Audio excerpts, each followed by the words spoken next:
제가 중고등학교 시절에 아주 신세계를 경험한 적이 있는데요. 미군 부대 식당에 들어가서 제가 충격을 받았습니다. 그 당시 카투사 군인이면은 주말에 한 사람 정도는 같이 식사할 수 있는 그런 기회가 있는 것 같아요. 그래서 저를 가르쳤던 선생님이 카투사 군인이셨는데 저를 데리고 식당으로 가셨어요. 근데 제가 그때 왜 놀랐냐면요. 그 콜라, 우유, 그다음에 판타도 종류가 오렌지 주스 뭐 다 있어요. 그리고 가운데 통닭 튀긴 거 그냥 수북히 쌓여 있고요. 캔디랑 초콜릿이 다 있어요. 마음대로 가져가라는 거예요. 그러니까 카투사 군인들이 처음에는 신참들이 그거 가져가 책상에다 넣었지만 항상 가면 식당에 있으니까 이제 가져가지도 않아요. 저는 왜 충격을 받았냐면 저 어렸을 적엔 먹을 게 많지 않아서 동태찌개 먹으면 동태 눈깔 가지고 서로 누가 먹느냐 가지고 싸웠거든요. 그리고 껌도 나눠서 먹었습니다. 벽에 이렇게 붙이면 그 다음날 떼어서 먹고 그 다음에 또 붙이고 그러면 벽이 막 다 뜯어져 있어요.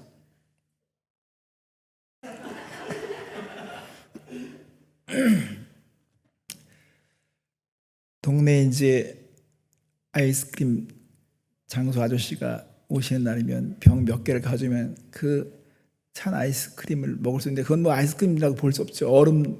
얼음이죠, 얼음. 그냥 거기다 뭐 그 오렌지 주스 같은 거 묻힌 건데 그렇게 어려운 상황에서 미군 무대 가서 제가 충격을 받지 않을 수 없었겠죠. 그 시절에 제가 안강희 선교사님을 만난 거예요. 안강희 선교사님이 카투사 군인이셨어요. 근데 안강희 선교사님이 제가 만났을 때 나이가 24살 정도 되셨을 것 같은데요. 지금 그때의 모습하고 지금하고요 변한 게 하나도 없습니다. 예수에 완전히 미쳐서 사셨어요. 잘 때도 복음을 전하는 자세로 자시죠. 제가 그래서 안강희 선교사님께 여쭤봤어요. 선교사님, 그 젊을 때 어떤 계기로 예수님께 헌신하게 됐습니까? 예수님을 위해 살기로 결정하셨습니까? 라고 했을 때 그분이 말씀하실 때 카투사 군인 시절을 말씀하셨습니다. 카투사 군인 때 그 당시 카투사 군인들은요 주말에는 휴무예요. 다 말하자면 월급쟁이나 마찬가지예요. 군인들이 금요일까지 일하다가 금요일 저녁 때가 되면 완전히 자유예요. 그렇기 때문에 그 부대 밖으로 나가서 얼마든지 즐기다가 다시 밤에 들어오면 복귀하면 되는 거예요. 주일 저녁에. 돈 주지요. 잠잘 곳 있지요. 그리고 먹을 게 막 풍족하죠. 그러니까 이 군인들이 주말이 되면 놀기 바쁜 거예요. 그래서 안강희 선교사님이 그 당시에 본인도 조금 그렇게 해이해졌던 순간이 있었던 것 같아요. 그러다가 한번 크리스찬 신회 모임을 딱 모이려고 했는데 거기에 목사, 자녀, 장로님 이런 분들이 다 안 오는 거예요. 놀기 바쁜 거예요. 그래서 그때 의문점을 가졌다는 것입니다.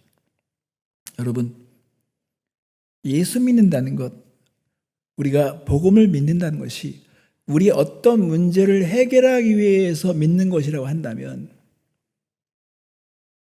풍족한 시대는 모든 것이 채워질 수밖에 없는 시대는요 예수를 버릴 수밖에 없습니다.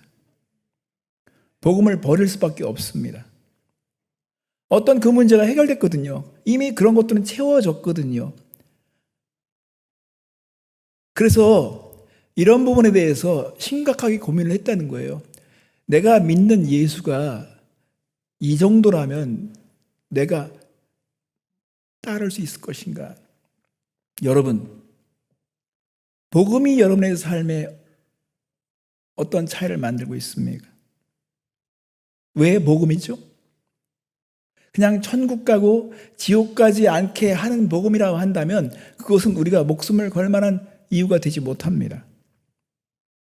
한번 예수님 믿어요, 영접합니다 해서 천국 가는 그런 종류의 복음을 우리가 믿고 있다면요, 그거는 싸구려입니다. 물론 우리는 천국 가야죠. 이것이 오늘날 10대들과 이 세상 사람들에게 결코 설득력이 없는 거예요. 설득력이 없는 것입니다. 그래서 이 풍족한 이 시대에 복음이 점점 약화되고 사람들이 이 복음을 버리기 시작하고 교회를 떠나는 것입니다. 그렇다면 여러분, 우리는 오늘 다시 한번 물어야 합니다. 복음은 왜 좋은 소식일까요? 은혜는 왜 은혜가 될 수밖에 없습니까? 구원이라고 하는 것은 어떤 의미가 될 수 있습니까? 사도 바울은 오늘 디도서 2장 11절 말씀에 이렇게 말합니다. 은혜가 임했다는 것입니다. 여러분, 모든 사람에게 구원을 주시는 하나님의 은혜가 나타나,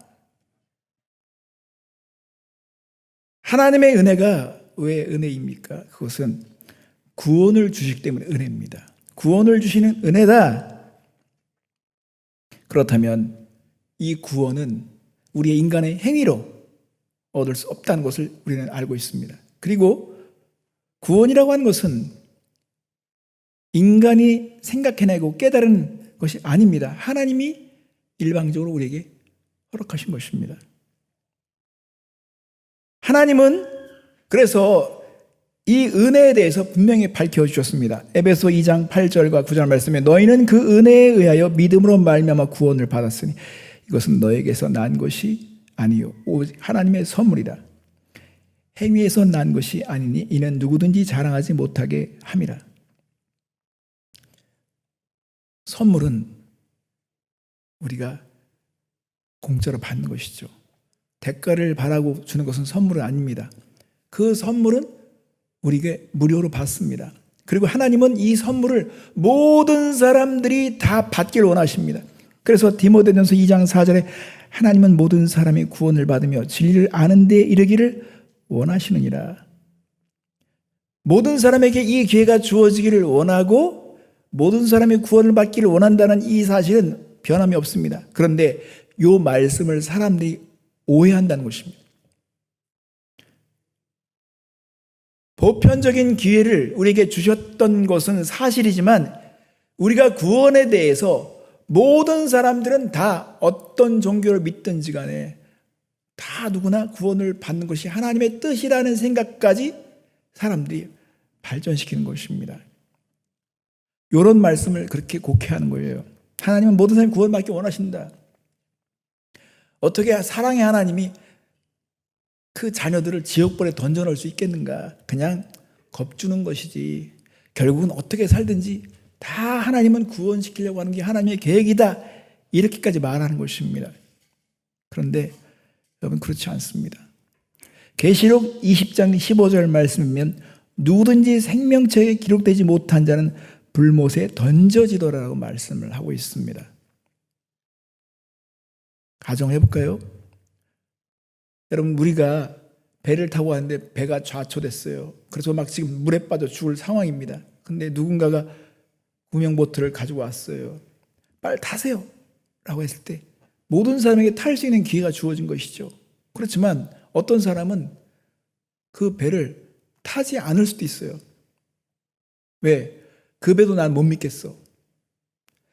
아니면 거기 배에서 나를 오라고 하는 사람을 난 좋아하지 않아. 여러 가지 이유가 될 수 있지만 결국은 그런 배에 타지 않으면 그 사람이 죽는 것처럼 하나님은 모든 사람에게 구원을 받을 수 있는 기회를 다 주십니다.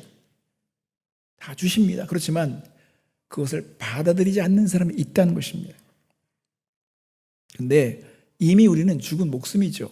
그런데 하나님은 독생자 예수 그리스도를 내어주시면서 이 구원의 길을 열어주셨습니다. 그렇기 때문에 이것을 받아들이지 않으면 그것은 본인의 책임인 것입니다.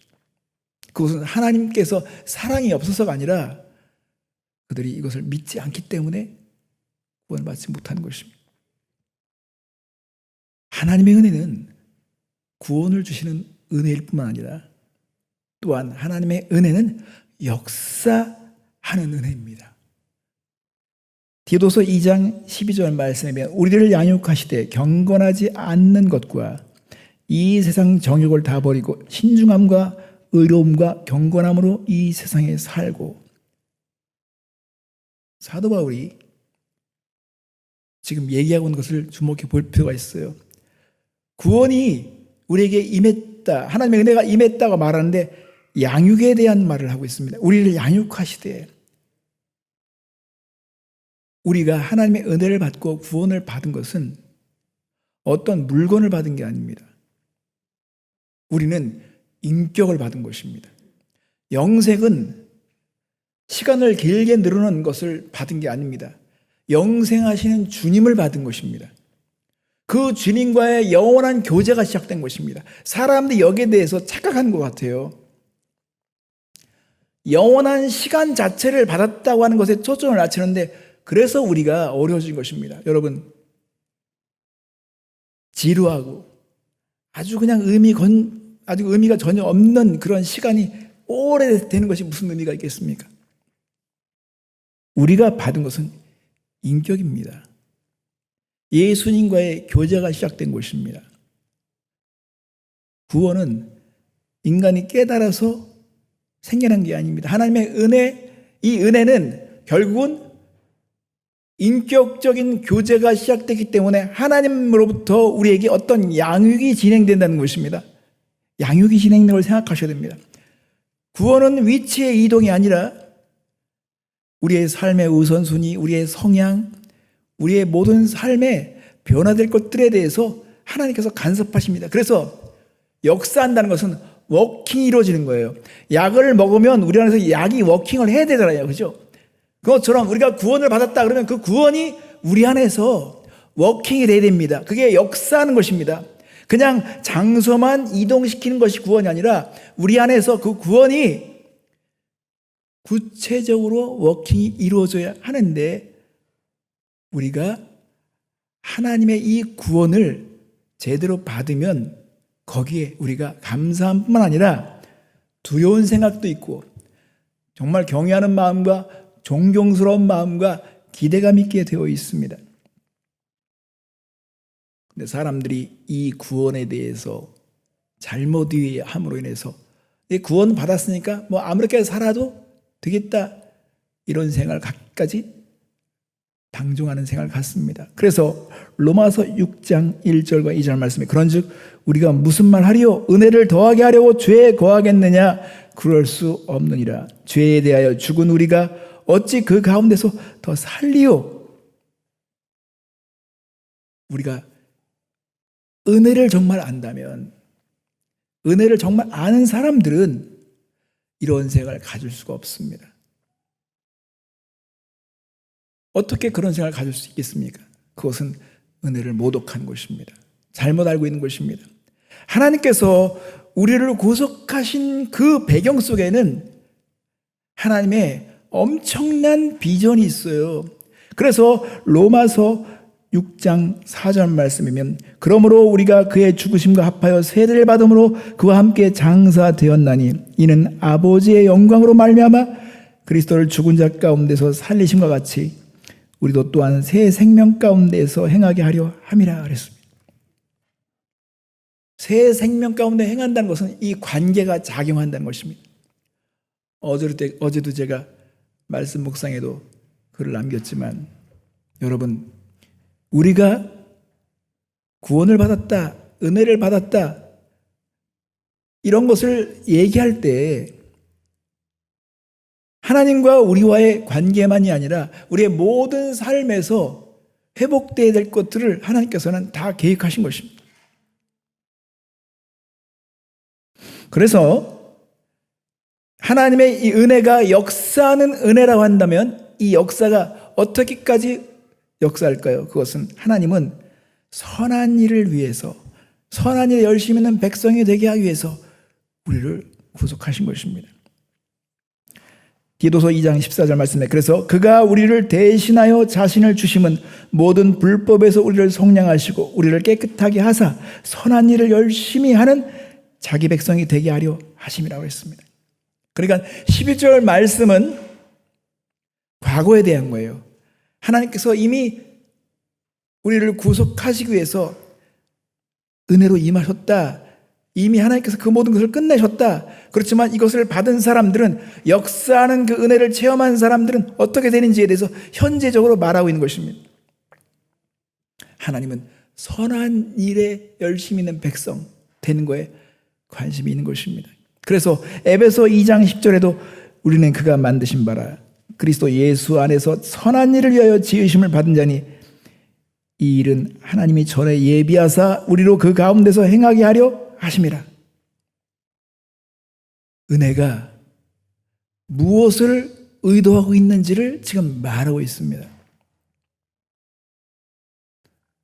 역사하지 않으면, 우리의 삶에 변화가 있지 않으면 우리가 받은 은혜를 한번 생각해 봐야 합니다. 그렇다고 해서 우리가 이 일을 했기 때문에 구원받거나 이 일을 했기 때문에 하나님께 은혜를 더 많이 받는다, 그런 걸 말씀드리는 게 아니라, 은혜를 받으면 이런 역사가 일어나는 것은 너무도 자연스럽다는 거예요. 당연히 그렇게 돼야 된다는 거예요. 제가 이렇게 말씀드려서 여러분 오해하시지 마시기 바랍니다. 사람들이 11조에 대해서 질문할 때 네트로 드린 것과 그로스로 드린 것 어떤 것이 옳습니까? 라고 물어보는 사람들 치고요, 그 질문을 하는 사람들은 모두가 다 더 드리고 싶어서 질문하는 사람은 한 사람도 못 봤습니다. 다 어떻게 하면 덜 드릴까를 생각하다가 그렇게 질문하는 것입니다. 근데 그것은 그만큼 우리가 하나님의 은혜에 대해서 지금 생각지 못한다는 것입니다. 하나님은 물과 피를 한 방울도 남김없이 다 기울여 주셨습니다. 그래서 향유kop을 깨트려 예수님의 발에 붓는 것이죠. 하나님의 은혜가 우리 안에 막 가득 차면요, 뭐를 더 드릴 게 없어서 더 뭘 드릴 것이 없을까 하고 찾는 것이 이게 당연한 것이죠. 그것처럼 선한 일은 내가 이 일을 하면 하나님의 은혜를 받겠다가 아니라, 하나님의 은혜를 내가 느끼면 선한 일을 하는 것이 자연스럽다는 것입니다. 하나님은 그것을 의도하신 것이고 그런 역사하는 은혜를 체험하기를 원하시는 것입니다. 또 한 가지를 보겠습니다. 하나님의 은혜는 우리를 구원하신 은혜일 뿐만 아니라 역사하는 은혜라는 것을 우리가 기억해야 할 뿐만 아니라, 여러분, 하나님의 은혜는 소망과 영광의 순간을 기다리는 은혜입니다. 13절 말씀을 보겠습니다. 복스러운 소망과 우리의 크신 하나님 구주 예수 그리스도의 영광에 나타나심을 기다리게 하셨으니, 여기 복스러운 소망이 나와 있죠. 여러분, 소망이면 소망이지 왜 복스러운 소망일까요? 우리가 이 은혜를 받으면 우리 안에는 소망이 막 체험됩니다. 연합에 대한 소망, 즐거움에 대한 소망, 산 소망, 안정에 대한 소망, 정결함에 대한 소망, 이 소망이 막 우리 안에서 용솟음치는 것입니다. 그래서 그 소망을 생각할 때 정말 복스러운 것입니다. 근데 이 소망이 소망으로 끝나는 것이 아니라, 이 소망이 발전해서 우리를 하나님께서 어디까지 인도하시냐면요, 영광의 순간을 기다리는 그 은혜까지 우리를 인도하십니다. 그게 뭐냐면 예수님의 재림, 예수님의 재림을 기다리게 만든다는 것입니다. 처음 오신 예수님이 그렇게 좋다면, 처음 오신 예수님에 대한 그 은혜를 체험한 사람들은 다시 오실 예수님에 대한 사랑과 소망과 기대를 갖는 것은 너무도 당연한 것이겠죠. 그래서 요한일서 3장 2절보다 3절 말씀이면, 사랑하는 자들아, 우리가 지금은 하나님의 자녀라. 장래에 어떻게 될지는 아직 나타나지 아니하였으나 그가 나타나시면 우리가 그와 같은 줄을 아는 것은 그의 참 모습 그대로 볼 것이기 때문이니, 주를 향하여 이 소망을 가진 자마다 그의 깨끗하심과 같이 자기를 깨끗하게 하느니라. 여러분, 주님의 재림을 기다리고 계십니까? 대망하십니까? 주님의 재림을 기다리고 있는 사람들은 당연히 선한 일을 하려고 하겠죠. 주님이 기뻐하신 일을 하려고 하겠죠. 어떻게 주님을 기다리면서 그렇게 하지 않을 수 있겠습니까? 예수님이 다시 오실 것에 대해서 확실하게 말씀하시면서 여러 가지 비유를 많이 드렸어요. 도적같이 올 것을 말씀하셨습니다. 그런데 악한 종들은 말할 때 이 악한 종은요, 처음부터 악했던 게 아니에요. 이들이 처음에는 그 주인에게 충성스러웠는데 주인이 더디 오니까, 마치 모세가 더디 오니까 사람들이 아론을 붙이고서 금송아지를 만들듯이 예수님이 온다고 해서 처음엔 기다렸다가 예수님이 하도 기다려도 안 오니까 사람들이 이제 방탕한 모습으로 변합니다. 그리고 야만적인 모습으로 변합니다. 술 취함으로 변합니다. 왜? 그들의 생각 속에는요, 주님이 온다고 해도 안 오니까 그들이 주님이 온다는 걸 안 믿어서가 아니라 그냥 막연하게 생각하다가 이제 안 올 것 같으니까 이제 우리가 마음대로 살자, 이렇게 되는 것입니다. 그래서 하나님 보실 때 그들이 이미 악한 것으로 변한 것입니다. 음식이 변하듯이 처음엔 싱싱했는데 그들이 음식 변한 것처럼 변했다는 것입니다.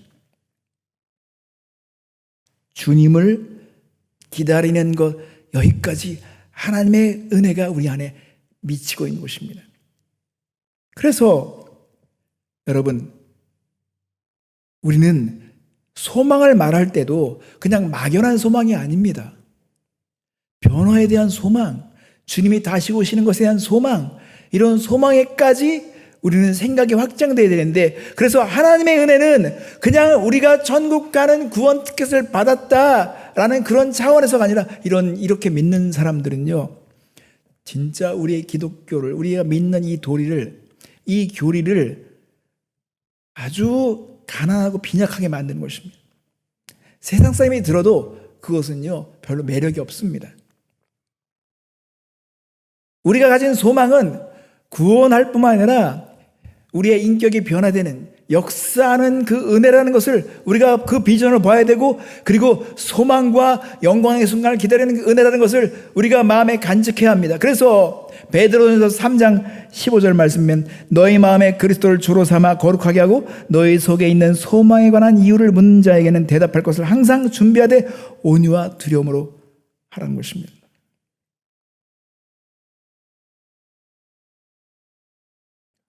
어제도 제가 묵상을 밝혔지만, 여러분, 이 성경에는요, 대부분 사도들의 편지를 다 보면요, 어떻게 하면 예수 믿게 할 것인가라는 내용보다도요, 교회 안에 육신적인 그리스도인들에 대한 그 관계의 문제를 해결하기 위해서 이 편지가 가득 채워져 있습니다. 결국은 구원은 받았지만 더불어 사는 방법에 대해서 사람이 너무 미숙하고, 그들이 매일 싸우고 분쟁하며 이단에게 쉽게 넘어가고, 그리고 유혹에 빠져 있기 때문에 사도들은 펜을 들어야 했던 것입니다. 그것처럼 이 편지가 그렇게 많은 내용을 채워줬다면 우리의 삶은 천국 가는 문제로 끝나는 것이 아니라 우리가 어떻게 살아가야 할 것인지, 이 문제가 좀 심각하다는 것입니다. 근데 이런 문제를 우리가 벗어나기 위해서는 이 구원에 대해서, 은혜에 대해서 더 깊은 생각, 더 하나님이 가지고 있는 그 생각과 비전을 가지고 우리가 바라봐야 하는 것입니다. 그래서 바울은 이렇게 말합니다. 디도서 2장 5절에 보면, 너는 이것을 말하고 권면하며 모든 권위로 책망하여 누구에게선도 업신여김을 받지 말라라고 했습니다. 우리가 팬데믹 때 마스크를 안 썼다? 사람들은 엄히 말했습니다. 마스크 쓰라고 막 책망했어요. 당연히 해야 되는 거라고 생각했었어요. 왜? 죽고 싶지 않으니까. 마땅히 해야 될 것을 안 하면 사람들이 막 거기에 대해서 책망했어요. 막 다툼이 일어났어요. 이렇게 위생에 대한 것, 이런 거에 대해서 사람들이 막 거기에 대해서 분명한 태도를 보였어요. 그렇다면 하나님이 은혜에 대해서, 이 은혜를 업신여기는 사람들, 이 은혜에 대해서 잘못 이해한 사람들, 이 은혜를 싹으로 취급하는 이런 사람들에게 우리가 엄히 경고하고 분명히 가르치라는 것입니다. 그거 잘못 믿는 거야. 그리고 우리가 그런 것들을 가르칠 준비를 해야 한다는 것입니다. 여러분, 그렇게 말하는 사람들은 사람들이 업신여김을 받지 않기 위해서는 우리가 그런 삶을 살아야 합니다. 내가 살면서 말해야 합니다. 내가 살면서 말하지 않으면 그것은 업신여김을 받습니다. 너도 안 살면서 왜 나라고 그러려고 그래? 그것처럼 하나님의 교회에 꿈꾸셨던 그 흠이 없고 점이 없는 그 비전, 그것은 하나님의 은혜가 이뤄내는 것이 무엇인지를 보게 하라는 것입니다. 말씀을 빛나게 하라는 것입니다. 말씀을 아름답게 하라는 것입니다. 하나님의 은혜는 구원을 주실 뿐만 아니라 하나님의 은혜는 우리 안에서 역사하시는 은혜입니다.